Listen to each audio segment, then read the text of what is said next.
kopi mempunyai banyak efek yang baik, tapi apabila ditambahkan sesuatu, efeknya belum tentu akan baik jadi juga. baik juga gitu. Jadi kalau pilihannya kopi pahit atau kopi instan dengan sugar dengan gula, lebih baik kopi pahit. Kopi pahit ya. Tapi kalau pilihannya kopi hitam yang instan kan, yang sasetan itu juga ada juga yang kopi hitam hitam. Dibandingkan dengan kopi plus gula yang sama-sama instan, ya lebih baik yang nggak ada gula.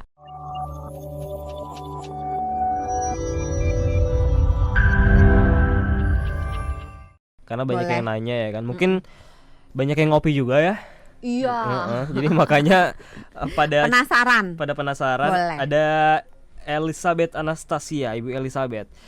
Oh, nanyanya borongan lagi, ada 2. Pertama, kalau orang punya mah lebih baik minum kopi yang robusta atau arabica, Dok? Mana yang kadar kafeinnya lebih rendah? Iya, terima kasih atas pertanyaannya Ibu Elizabeth Anastasia, selamat malam. Kalau punya mah, minum kopi robusta atau arabica? Biasanya disarankannya arabica kalau saya nggak salah ingat. Karena lebih rendah itu. Lebih rendah. Oh, oke, baik. Tapi sebenarnya kalau seandainya ibunya ini mau yang nggak terlalu asem, itu bikinnya airnya jangan terlalu panas. Waktu nyeduh kopinya, arabica jangan terlalu panas airnya. Terus bijinya jangan digiling terlalu halus, jadi yang lebih kasar. Terus kalau bisa pilihnya yang dark roast, yang digilingnya lebih kan kalau biji kopi disangrai ya. Sangrainya agak gosong. Agak dark, makanya kenapa namanya dark. Yang kedua, benarkah kalau rutin minum kopi tiap pagi? Siapa namanya? Ibu Elizabeth juga masih. Benarkah kalau rutin minum kopi tiap pagi biasa 1 saset, ini kopi sasetan tanpa gula, itu bisa menurunkan toleransi terhadap rasa sakit? Soalnya pernah saya cabut gigi bungsu, udah disuntik 1 kali bius lokal, tapi masih ada rasa sakit. Kata dokternya, ibu pasti rutin minum kopi ya gitu. Memang kopi itu banyak ditambahkan dalam beberapa obat untuk penghilang nyeri, tapi biasanya sakitnya yang ditujukan itu sakit kepala sih. Tapi iya bisa membantu menurunkan rasa sakit. Oke, kita ke baru nih yang ada di Tapos. Saya punya kopi hitam pahit tanpa gula, baik panas atau dingin. Tiap hari saya konsumsi 2 kali, pagi sama sore. Biasa itu americano, Dok. Kadang juga robusta atau arabica. Pernah dalam keadaan perut kosong dan pernah juga konsumsi espresso. Yang saya rasakan di badan itu nggak ada efek apapun. Contoh mau tidur di jam 8 malam, saya minum kopi biar nggak ngantuk karena masih ada kerjaan, tapi tetap aja nggak ngaruh. Pokoknya ini aman berarti ya, golongan pertama ya. Iya. Pertanyaannya, apakah badan saya sudah kebal terhadap kafein atau memang kopinya sedikit kafein ya? Iya, terima kasih Ibu Roni dari Tapos. Dok. Ibu Runi dari Tapos. Memang kalau orang yang pertama, kemungkinannya ada beberapa ya. Yang pertama, memang Ibu Runi ini termasuk golongan yang kebal, yang toleransinya terhadap kafein tuh luas, yang nggak masalah gitu. Kedua, cara pembuatannya, karena kembali lagi kadar kafein di dalam kopi itu dipengaruhi beberapa hal, termasuk tadi jenis kopinya, terus disangrainya lama atau enggak. Semakin lama biji kopinya disangrai, semakin rendah kafeinnya. Semakin lama diseduh kopinya, semakin tinggi kafeinnya. Semakin tinggi suhu yang digunakan untuk menyeduh, semakin tinggi kafeinnya gitu. Jadi tergantung banyak hal. Semakin banyak bubuk kopi yang digunakan, semakin halus bubuk kopi itu digiling, semakin tinggi. Pokoknya intinya dia makin tinggi suhunya, makin halus, makin lama, makin panas, maka kafeinnya makin tinggi. Oke. Ada Kim An mau tanya, Dok, creamer itu apa sih yang sering dicampur kopi instan? Apakah kalau sering dikonsumsi bisa mengganggu kesehatan? Iya, terima kasih atas pertanyaannya Bapak Kim An, selamat malam. Creamer kopi instan pada umumnya nih ya, itu adalah minyak nabati yang dimasukkan hidrogen, yang terhidrogenisasi. Aduh susah banget. Nah, kalau dikonsumsi dalam jumlah sedikit itu biasanya nggak apa-apa. Makanya tidak disarankan ngopi saset banyak-banyak, karena biasanya nggak cuma creamer, pasti ada yang lain-lainnya, ada gulanya gitu, terus pasti ada pewarnanya, pewanginya gitu, Pengawet. ada flavor pengawetnya, ada anti gumpal, karena kopi itu kan tepung bubuk kan, kalau nggak diberi bahan kimia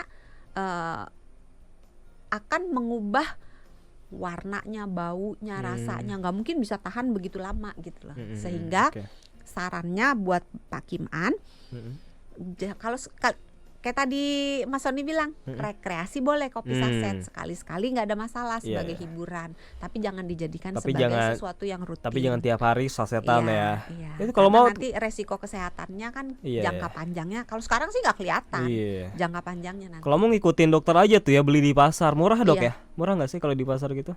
Beli kopi itu kan bubuk. relatif ya. Tergantung milih jenis kopinya apa gitu. Tapi harus diakui lebih mahal sih daripada kopi bubuk.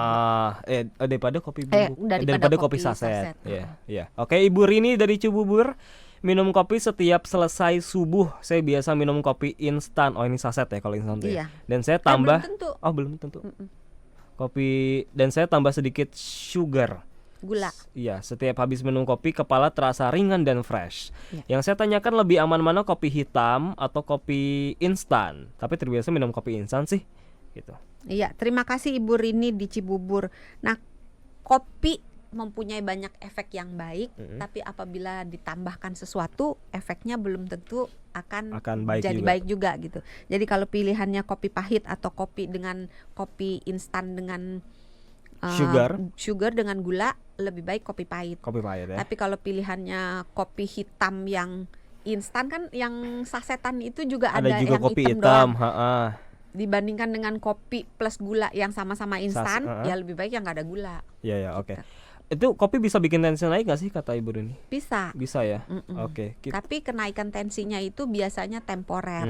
Semakin lama orang itu minum kopi, efek naik tensinya itu biasanya jadi lebih tumpul. Oke. Mbak Amelia, wanita 43 tahun nih dok. Kalau biasa minum kopi jam berapapun baik-baik aja, tapi tiba-tiba suatu malam jam 9 minum hanya 2 teguk kopi susu, lalu tensinya tinggi, nggak bisa tidur, gelisah. Kemungkinannya apa ya dok? Ya, terima kasih Ibu Melia atas pertanyaannya. Ini menarik nih ya. Kalau biasanya dia sudah minum kopi, nggak ada masalah. Kemungkinan di jam 9 tensinya tinggi itu bukan dari kopi, tapi karena dia udah biasa gitu kan. Tapi dari hal-hal yang lain, bisa aja misalnya waktu itu dia kecapean, atau misalnya ada emosi atau amarah yang besar, atau mungkin lagi stres gitu ya, atau mungkin dari makanannya, mungkin dia habis makan sesuatu yang meningkatkan tensinya gitu. Banyak sih ketika misalkan dalam kondisi yang katakanlah stres, capek, ditambah kopi jadinya jadi memicu lah gitu ya. Karena kalau dia nggak biasa minum kopi terus dia minum kopi, bisa tekanannya tapi jadi karena tinggi. ini dia udah biasa kan, udah sering minum kopi ya. baik-baik aja, kecuali kalau dia biasa minum kopi nggak dicek tensinya, baru ini dicek gitu. Karena tensi itu kan sebenarnya nggak ada gejalanya. Kalau dia tingginya cuma sedikit gitu, biasanya nggak ada gejalanya. Oke, kita bergeser ke Pak Suci ini atau Ibu Suci saya nyebutnya. Saya ada biji kopi yang sudah lama tersimpan di kulkas, apakah masih aman diminum? Iya, terima kasih Bapak atau Ibu Suci. Kalau disimpan di kulkas pada umumnya baik, nggak ada masalah gitu. Tapi tinggal dilihat aja secara visual. Misalnya kalau udah ada jamurnya ya dibuang, karena kan tergantung juga suhu di kulkasnya itu bagaimana, disimpannya terbuka atau tertutup gitu kan. Barang-barang yang ada di dalam kulkas itu apa aja gitu. Ini ada satu, banyak banget nih, semoga terburu. Om Yusmar Kimung, Om Yusmar bertanya, jadi dulu tuh nggak suka kopi. Om Yusmar. Dulu tuh nggak suka kopi karena takut. Saya ada mah, ternyata setelah saya tanya ke anak, gak apa-apa, asal jangan pakai gula. Akhirnya cobalah pakai americano yang tanpa gula. Pertanyaannya, boleh nggak yang kena mah minum kopi dengan es, pakai americano? Iya. Selamat malam Om Yusmar. Terima kasih pertanyaannya. Ini saya susah menjawab karena kembali lagi tergantung Om Yusmar ini termasuk yang toleransinya besar atau yang sensitif atau yang nggak tahan tapi dengan dia ada kopi. mah tuh. Iya. Karena orang yang sensitif maupun orang sensitif ada mah nggak ada mah, dia bisa timbul gangguan lambung. Dia ketagihan ngopi berarti udah asumsinya udah sering nih ngopi. Berarti kalau udah sering ngopi dan tidak ada keluhan nggak ada masalah. Tapi Sama. kalau misalnya dia minum kopi terus emahnya kumat, coba minum kopinya sesudah makan. Oke, ini minum kopi di saat bawa kendaraan biar nggak ngantuk. Ternyata malamnya nggak bisa tidur, minumnya sekitar jam 11 sampai jam 13. Apakah salah jam minumnya?